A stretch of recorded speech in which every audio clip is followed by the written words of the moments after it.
I am Dr. Margaret Nickell, and I'm just going to tell you a little bit about the IUD. The IUD is experiencing a resurgence in popularity, but still in the U.S. no more than 8 to 10% of women use an IUD. If we look at other countries, in Europe it's maybe 15 to 20, and in Asia it's even higher at about 25%. The reasons for this are several, but a lot of it is based on misinformation and perhaps some legal fear among the doctors.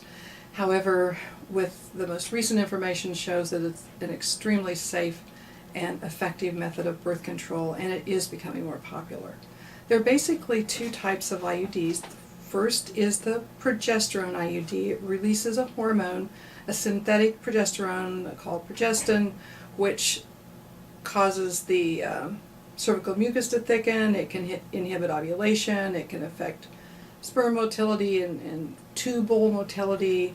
In fact, we don't know all the complete mechanism of action, but what we do know is that it's extremely effective. The failure rate with the IUD is less than 1%. It is as effective as a tubal ligation, but it's completely and immediately reversible. There really are few contraindications to using the IUD. A young, healthy woman who doesn't have a current cervical or pelvic infection and who doesn't have a uterus that is malformed for some reason is a good candidate for the IUD. There are two sizes of the progesterone IUD. The standard one is Mirena, which we've been using for many years. Most recently, we have Skyla, which is smaller, not only in the diameter of the inserter, but also in the width of the IUD, so it fits better into the uterus of the woman who's not had a baby. The side effects of the IUD, the progesterone IUD, are primarily irregular bleeding. And in the first few months that you have the IUD, you can have really constant spotting, and it's extremely annoying.